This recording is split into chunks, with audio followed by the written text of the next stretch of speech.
Assalamualaikum warahmatullahi wabarakatuh. Kami dari kelompok 15 Kimia akan mempresentasikan kajian literasi kami mengenai Tapak Suci Putra Putri Muhammadiyah. Sebelumnya perkenalkan, nama saya Aib dan rekan saya. Perkenalkan, nama saya Erni Nurhayati. Saya Muhammad Januar Kinus. Perkenalkan, nama saya Rahma Safitri. Tapak Suci Putra Putri Muhammadiyah itu sendiri merupakan sebuah aliran, perguruan, dan organisasi pencaksilat yang termasuk ke dalam anggota IPSI, yaitu Ikatan Pencaksilat Indonesia.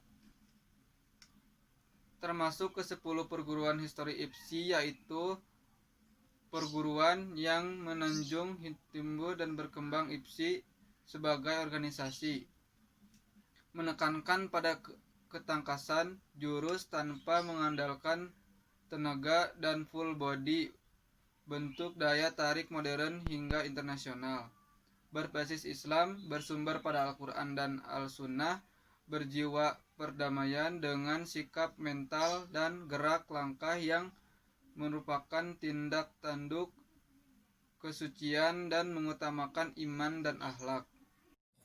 Selanjutnya, untuk sejarah Tapak Suci, lahir pada tahun 1872, diawali oleh lahirnya seorang anak bernama Ibrahim, anak dari Kiai Haji Syuhada yang memiliki ketangkasan dalam pencaksilat sehingga ia membuat perguruan tinggi bernama Pesantren Binorong di Banjarnegara.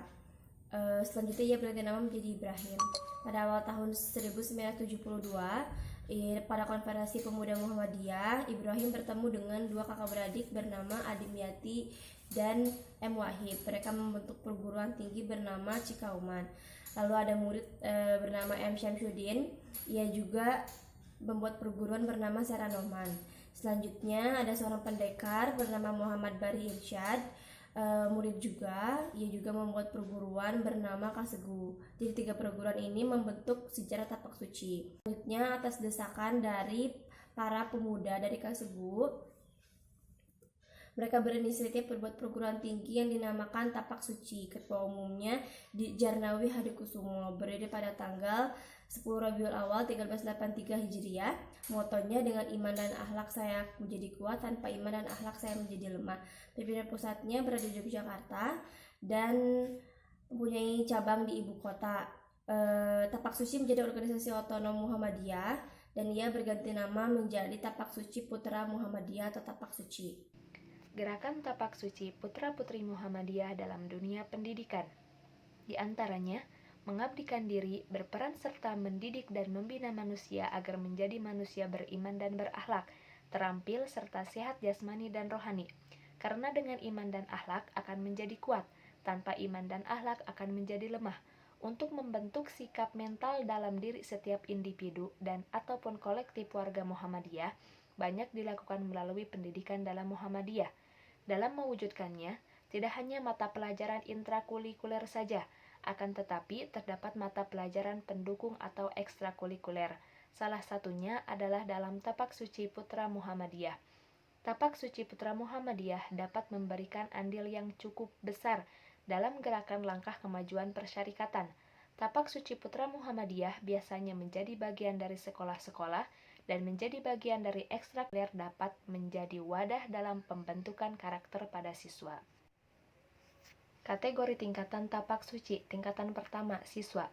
1. Siswa dasar sabuk kuning. 2. Siswa 1 sabuk kuning melati 1. 3. Siswa 2 sabuk kuning melati 2. 4. Siswa 3 sabuk kuning melati 3. 5. Siswa 4 sabuk kuning melati 4. Tingkatan kedua, kadar. 1. Kadar dasar biru polos. 2. Kadar muda biru melati merah 1. 3. Kadar madya biru melati merah 2. 4. Kadar kepala biru melati merah 3. 5. Kadar utama biru melati merah 4. Untuk tingkatan yang ketiga, pendekar. 1. Pendekar muda hitam melati merah 1. 2. Pendekar madya hitam melati merah 2. 3. Pendekar kepala hitam melati merah 3. 4. Pendekar utama hitam melati merah 4. 5. Pendekar besar hitam melati merah 5. Di sini saya akan mempresentasikan apa nama dari jurus Tapak Suci. Sebelum resmi berdiri, jurus Tapak Suci itu dinamakan dengan angka bilangan seperti jurus 1, jurus 2, dan seterusnya. Nah, setelah dideklarasikan pada tahun 1963, jurus-jurus itu diganti dengan nama flora dan fauna. Untuk apa diganti dengan nama flora dan fauna? Jadi orang yang mempelajari tapak suci itu agar senantiasa untuk mengingat kebesaran Tuhan yang mempunyai kekuasaan untuk menciptakan semua makhluk hidup. Nah, apa saja jurus yang diganti dengan nama flora dan fauna itu? Jumlahnya ada 8. Nah, ke-8 jurus ini diaplikasikan untuk permainan tangan kosong maupun bersenjata, baik kegunaan untuk olahraga maupun bela diri. Setiap jurus memiliki sikap awal yang berbeda-beda. Apa saja ke-8 jurus ini? Yaitu yang pertama mawar, yang kedua lembu, yang ketiga ikan, yang keempat katak, yang kelima naga, yang keenam raja wali, yang ketujuh merpati, yang kedelapan harimau. Nah, adapun ke-8 jurus itu diaplikasikan ke serangan tangan. Contohnya katak melempar tubuh, naga terbang, raja wali menggibas sayap. Nah, contoh keserangan kaki yaitu ikan menjulang ke angkasa dan ikan menggoyang sirip. Nah, yang seterusnya ada serangan untuk jatuhan.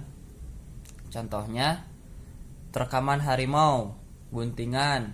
Nah, guntingan seperti yang seperti kita ketahui.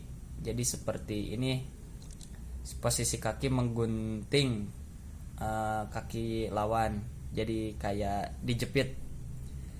Yang seterusnya jurus itu diaplikasikan ke tangkisan. Contohnya bunga mawar mekar, bunga mawar layu, dan naga terbang. Nah, yang terakhir diaplikasikan ke pola langkah, yaitu langkah paku-paku, langkah segitiga, dan langkah segi empat. Nah, adapun kesimpulan untuk tapak suci yaitu tapak suci Muhammadiyah yaitu suatu aliran atau perguruan yang menekankan pada ketangkasan, kekuatan, dan ketegasan dengan menggunakan gerakan tubuh total. Perguruan ini terlahir dari 3 perguruan ternama yang melahirkan para pendekar hebat, yaitu seperti Cikauman, Saranoman, dan Kasegu. Gerakan dari para pendekar ini diutamakan dalam bidang pendidikan agar melahirkan manusia yang sehat jasmani, rohani, serta iman dan berakhlak. Mungkin saja yang dapat kami presentasikan. Mohon maaf apabila banyak kesalahan. Terima kasih. Wassalamualaikum warahmatullahi wabarakatuh.